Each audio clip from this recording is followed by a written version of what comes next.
Have you ever wondered why the greatest temples of the ancient world were never built at random? Why the pyramids of Egypt rise where they do?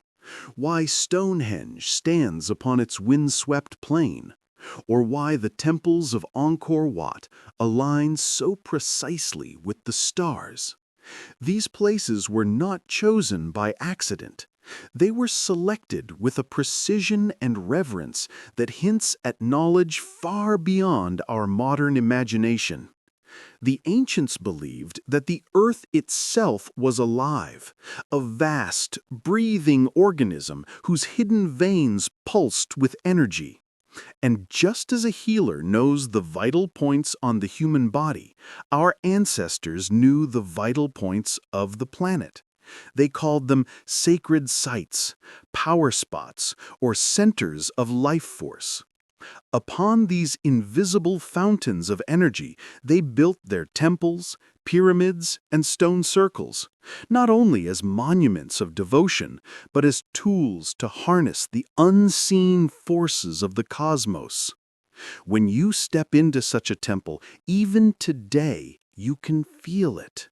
A strange stillness, a subtle vibration in the air, a shift in your very awareness. It is as if the stones themselves are humming with memory, whispering secrets through time.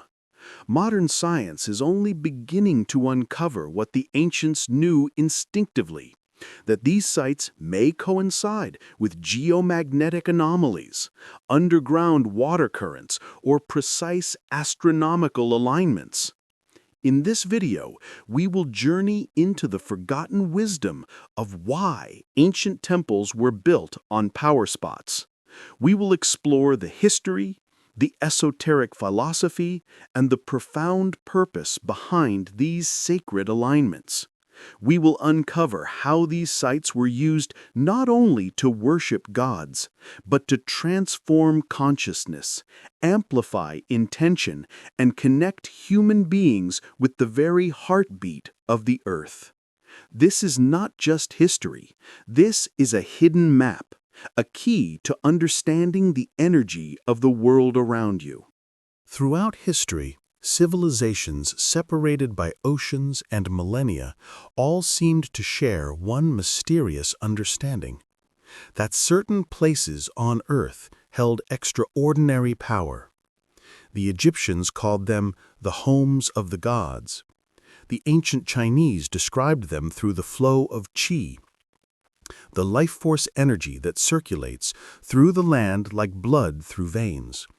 The Hindus identified them as tirthas, sacred crossings where the human and the divine worlds touched.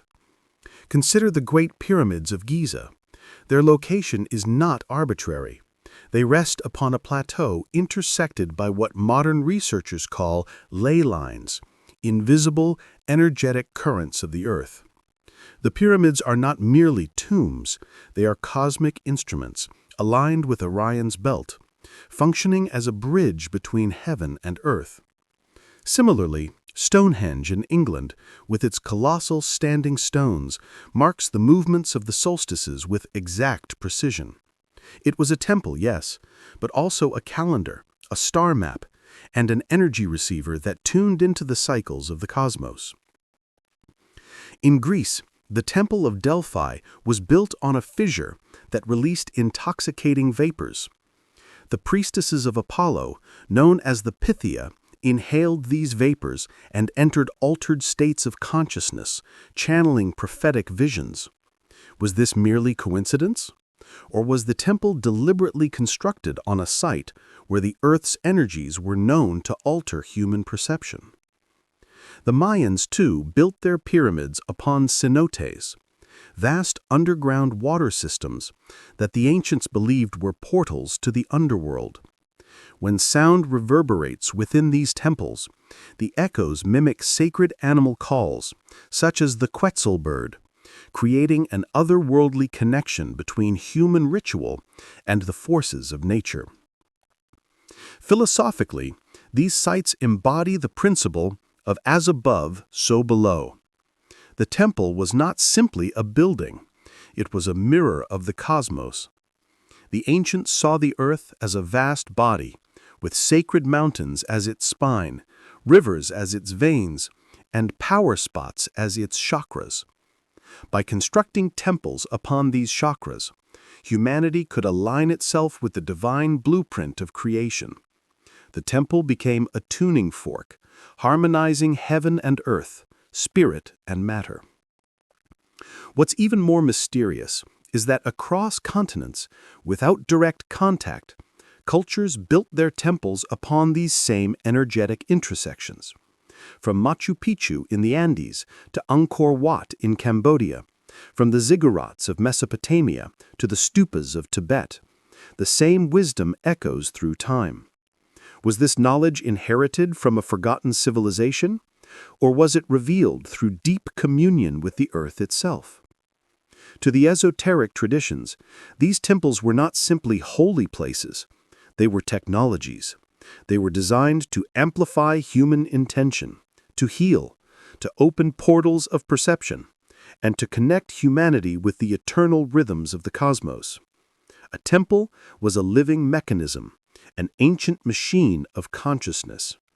And so, the question remains, what exactly makes a place powerful? What hidden forces did the ancients detect that modern society has largely forgotten? That is what we will now begin to uncover. To understand why ancient temples were built on power spots, we must first enter into the worldview of the ancients, a vision in which Earth itself was not a dead rock floating in space, but a conscious, breathing being. This is not mere poetry. In nearly every spiritual tradition, the earth is described as a mother, a goddess, or a living organism. Modern science has even approached this idea through the Gaia hypothesis, suggesting that the planet behaves like a self-regulating entity. If the earth is alive, then certain places on her body radiate more energy than others, just as a human body has acupuncture points, meridians, and chakras. These points are not random. They are aligned with the flow of energy that nourishes the whole. Ancient civilizations understood this truth instinctively, long before it was put into modern scientific terms. They sought out these vital points to establish temples, shrines, and sacred monuments, transforming them into bridges between the human and the divine. The invisible web, ley lines, and geomagnetic currents. One of the most profound concepts is the idea of ley lines, vast, invisible currents of energy said to crisscross the earth. Imagine them as the veins and arteries of the planet, carrying a subtle life force that connects mountains, rivers, forests, and seas. When these lines intersect, they create nodes of concentrated power, places where the veil between worlds becomes thinner, where the human mind becomes sharper, more receptive, more capable of reaching higher states of awareness. It is no coincidence that many temples, stone circles, and pyramids are found exactly at these intersections. They are not merely ruins. They are acupuncture needles, inserted into the earth to channel and balance energy. Sacred geometry, the architecture of the cosmos. But finding a power spot was only the beginning. The ancients then amplified its energy through sacred geometry. The circle, the square, the triangle, the spiral, these were not just shapes. They were universal archetypes, reflections of the divine order of creation. When a temple was built with precise geometric proportions, it became a resonant chamber, a harmonic vessel that could magnify the subtle energy of its location. For example, the Great Pyramid of Giza is aligned with true north within a fraction of a degree, and its proportions encode the mathematical constants of pi and phi. This geometry is not merely symbolic, it creates resonance. Step inside, and the architecture itself vibrates in harmony with the earth, producing effects on the human mind and body that modern science still struggles to explain. Sound, resonance, and altered states. The ancients also understood sound as a bridge to the invisible. Many temples were constructed with acoustic precision, designed to amplify chants, prayers, and hymns in ways that affected consciousness. In the Hypogeum of Malta, for instance, low-frequency sounds resonate so powerfully that listeners often report altered states of awareness, as if the walls themselves were singing. When sound is projected within a power spot, the effect multiplies. The vibrations of the human voice, aligned with the geometry of the temple and the energy of the earth, can produce states of healing, visions, and profound mystical experiences. This is why rituals, mantras, and chants were never performed in ordinary places. They were conducted where the earth itself would sing back. Alignment with the stars. Another key element is the marriage of earth and sky. Ancient temples were almost always aligned with celestial bodies: the rising sun at the solstice, the belt of Orion, the pole star, or Venus. By aligning a temple to the heavens, the ancients created a mirror between above and below. When the stars shifted in the sky, their energy was reflected in the temple below, grounding cosmic rhythms into earthly reality. Angkor Wat, for example, is aligned with the movements of Venus, while the pyramids of Giza are aligned with Orion's belt. Stonehenge marks the solstices, while Mayan pyramids cast serpent-like shadows during equinoxes. These alignments were not decorative, they were functional. They turned temples into cosmic receivers, harnessing starlight, solar energy, and lunar rhythms into the very stones of the earth. The temple as a human transformer. Ultimately, the purpose of building temples on power spots was not simply to honor gods, but to transform human beings. When a person entered such a place, they were stepping into a machine designed to elevate consciousness. The geometry, the energy, the alignment, the sound, all worked together to create a resonant field where prayer became more powerful, meditation deeper, and visions more vivid. The ancients knew that the human being is also an energy system with chakras and subtle bodies that respond to environmental fields. By standing in a power spot, inside a geometrically precise temple, during an astrologically significant moment, a human could become more than human. They could become a conduit for the divine, a living dialogue. What we see today as ruins, weathered stones and broken columns, were once alive with light, sound, and ceremony. Fires burned, drums echoed, voices chanted, stars aligned overhead, and the earth's pulse flowed beneath the stones. These places were not silent monuments, they were living dialogues between humanity, earth, and cosmos. And here lies a great mystery. How did ancient civilizations, separated by distance and time, all discover the same truth? How did they know where to build? Was it through trial and error? Or did they possess a lost science of geomancy and astronomy? Or perhaps they could feel what most of us can no longer sense, the subtle hum of the earth beneath their feet. In rediscovering this knowledge, we begin to remember that the earth is not mute. She is speaking, always. The temples are her translators, the stones her sacred language. But this is only the first layer of the mystery. If these power spots were so important, then what happens when they are misused or ignored? What forces are awakened, and what dangers arise when the earth's energy is disrupted? That is what we must now explore. If the first layer of the mystery reveals how ancient temples were constructed upon power spots, the second layer uncovers the deeper why. What did the ancients truly hope to achieve by aligning their most sacred spaces with the invisible energy currents of the earth and the cosmos? Temples as bridges between worlds. At the heart of this mystery lies a profound esoteric principle. The temple was not built merely for worship, but as a threshold.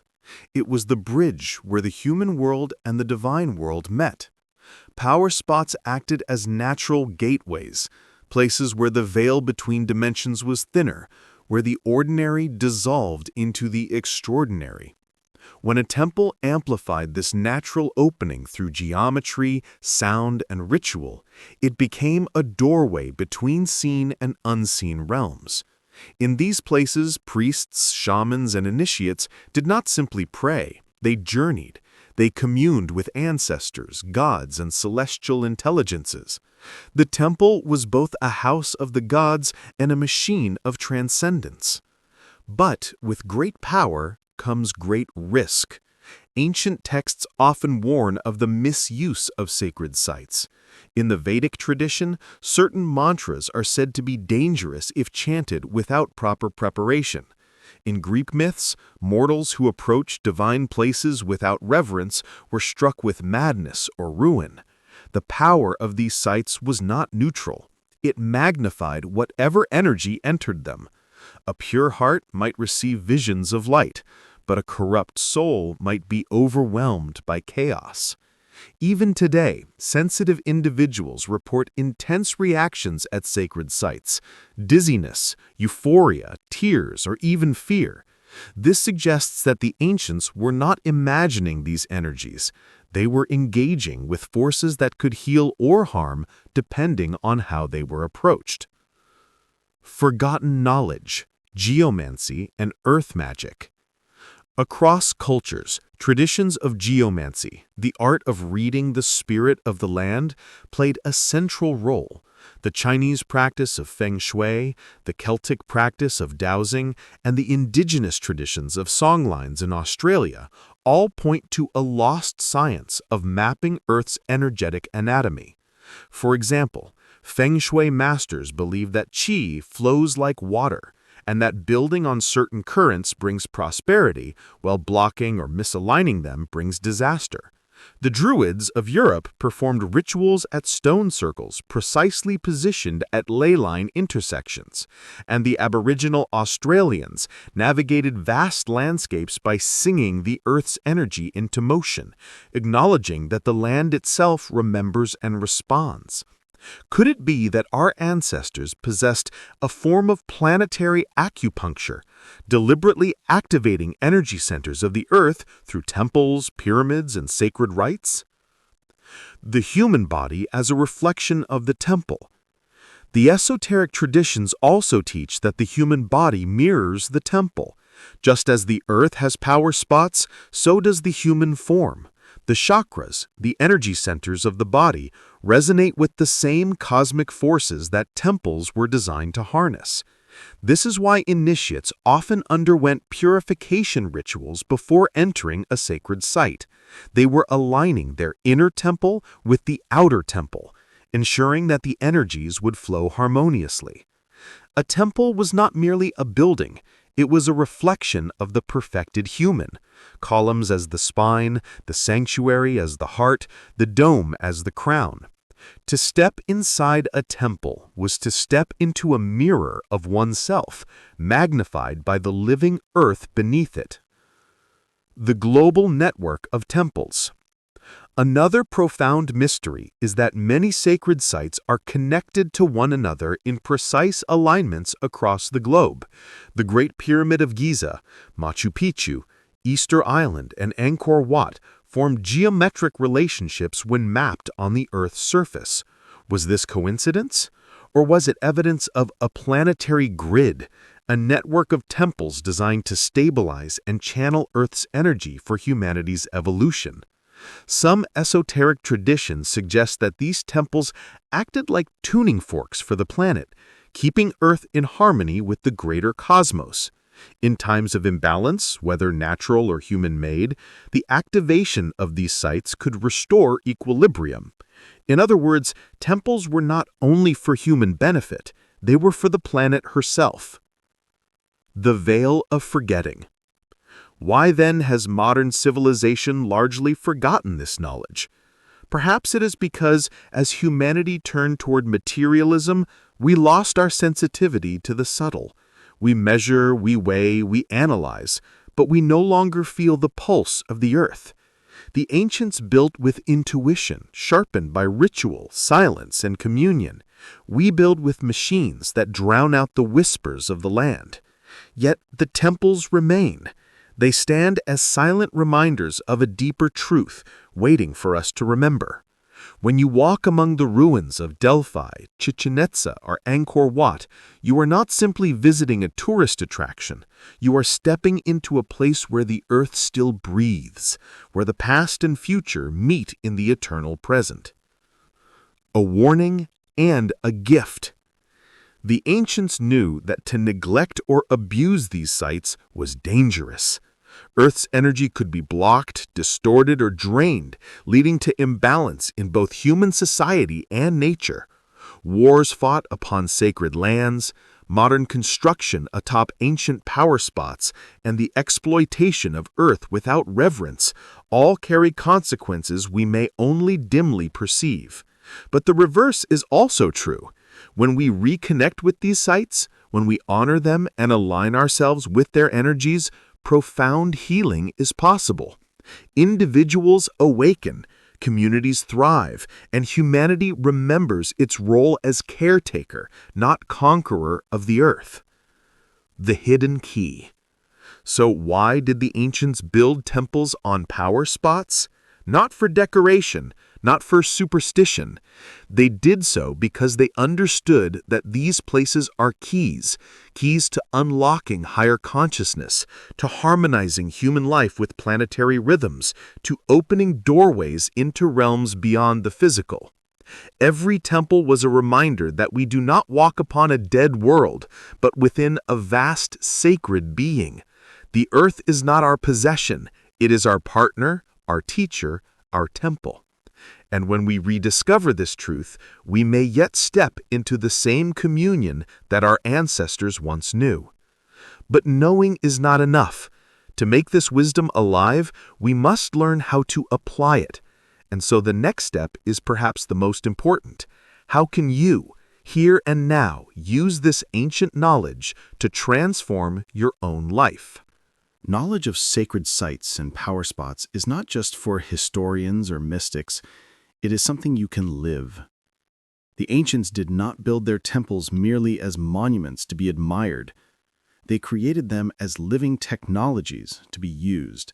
And even though we may no longer build stone pyramids lined with Orion, we can still tap into the same forces that guided our ancestors. Let us now explore how you can apply this ancient wisdom in your daily life. 1. Learning to sense energy in places. The first step is awareness. Most people move through the world numb to the subtleties around them, yet every place carries its own vibration. Some places feel heavy and draining, while others feel uplifting and expansive.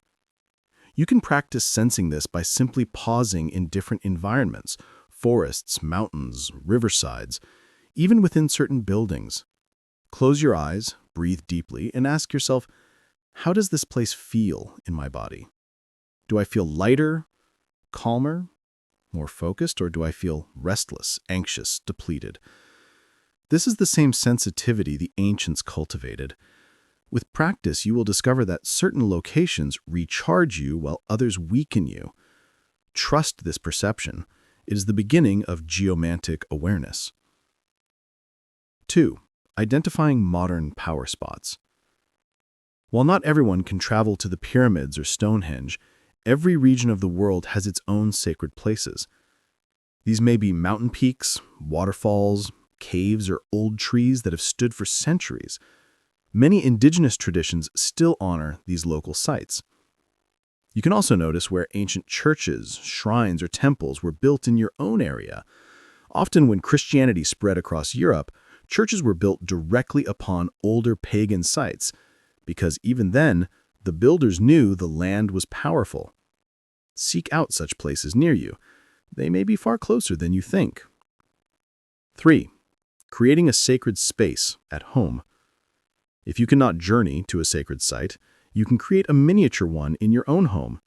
Choose a space, perhaps a small altar or corner, where you place meaningful objects, stones, crystals, images, or sacred symbols. The key is alignment and intention. Arrange your space with balance and geometry. Use circles, triangles, or the flower of life pattern as a foundation. Light a candle, place a bowl of water, and perhaps incorporate a plant. These elements mirror the classical forces: fire, water, earth, and air. Every time you meditate, pray, or reflect there, you are charging your space with energy.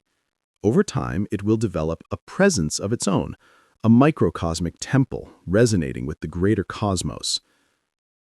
4. Sound and resonance. Just as the ancients used chants and mantras in their temples, you can use sound to awaken energy where you are. Chanting a mantra, singing a sacred syllable like Om, or even just using a simple drum beat can shift the vibration of a space. Try toning a single note in your chosen room and notice how the walls resonate. Even your body will vibrate differently. This practice can transform ordinary environments into sacred ones, harmonizing your own energy with the subtle field around you.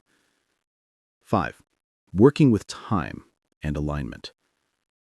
Remember that temples were often aligned with the stars and seasons. You can do the same on a smaller scale. Pay attention to solstices, equinoxes, new moons, and full moons. These are natural moments when energy is heightened. Try meditating outdoors during sunrise or sunset on these days. Even without a temple, you will feel the shift. Align your rituals with these cosmic rhythms, and you will be walking in the footsteps of the ancients. 6. The power of pilgrimage. One of the most transformative practices is pilgrimage, journeying to a sacred place with reverence and intention. This does not need to be far. It could be a mountain, a holy spring, or an ancient ruin near you. The act of walking, step by step, toward a sacred destination is itself a ritual. It empties the mind, purifies the heart, and prepares the soul for deeper communion. When you arrive, sit in silence, offer gratitude. Feel the ground beneath you. If the ancients were right, the earth itself will speak. 7. Using the body as a temple. Perhaps the greatest secret of all is that your body itself is a sacred site. Just as earth has chakras and energy lines, so too do you. Meditation, yoga, qigong, or breathwork are practices designed to align your inner temple with the cosmic order. Try this simple exercise. For thousands of years, humanity's greatest builders left us more than monuments of stone. They left us maps. Not maps drawn on parchment, but maps carved into the living body of the earth itself. The pyramids, stone circles, and sacred temples scattered across the globe are not random. They are signposts, pointing us towards something we have nearly forgotten. The earth is alive, and we are meant to live in harmony with her pulse. We began by asking a simple but profound question. Why were ancient temples built on power spots? Along the way, we uncovered that these sites were chosen with precision, aligned with geomagnetic currents, underground waters, and the great stars above. They were designed through sacred geometry, empowered by sound, and activated by ritual. Each temple was not only a house for the gods, but a cosmic instrument, a living bridge between heaven and earth. The ancients understood that when humans gather at these points, consciousness changes. Prayer becomes magnified, visions become clearer, healing becomes possible. In these places, people remembered that they were not separate from the world, but threads woven into a vast cosmic tapestry. We also discovered that this knowledge carried both power and responsibility. Power spots amplify whatever we bring into them. Reverence opens doorways, but arrogance brings imbalance. This is why ancient cultures approached such places with humility, ritual, and purity. They knew that the temple does not merely receive the human, it responds. And while modern society has largely forgotten this wisdom, the earth has not. Her sacred places still breathe. her energy still flows. The temples may be ruins, the rituals forgotten, but the currents remain, waiting for us to awaken once more. Even more, we discovered that you don't have to stand at Giza or Delphi to feel this truth. You can sense it in a forest glade, in the silence of a mountain, in the rhythm of your own breath. You can build a sacred space in your home, align yourself with the moon and sun, and rediscover your body as a temple, alive with the same forces that move galaxies. So the real secret is this: the ancients were not just building temples of stone. They were reminding us that the entire earth is a temple, and that each of us is a temple too. The power spots of the planet mirror the chakras of our own being, and when we honor them, we honor ourselves. As we stand in this modern age, surrounded by machines, noise, and distraction, we face a choice. We can continue to live cut off from the subtle currents of life, treating the earth as a resource to be consumed. Or we can remember. We can awaken to the truth that every step we take is upon sacred ground, and that to live consciously is itself a form of worship. So I leave you with a question. What would your life look like if you began to live as if the earth were sacred? How would your choices change, your relationships deepen, your spirit awaken? The temples still stand. The earth still breathes. The map is still here. The only step left is yours. If this journey has stirred something within you, I invite you to reflect, to visit a place of power near you, and to create sacredness in your daily life. And if you wish to continue exploring the hidden wisdom of the ancients, consider subscribing to this channel, so together we can walk further into the mysteries. Because the question is not only why temples were built on power spots. The deeper question is, will you recognize the temple beneath your own feet and within your own soul?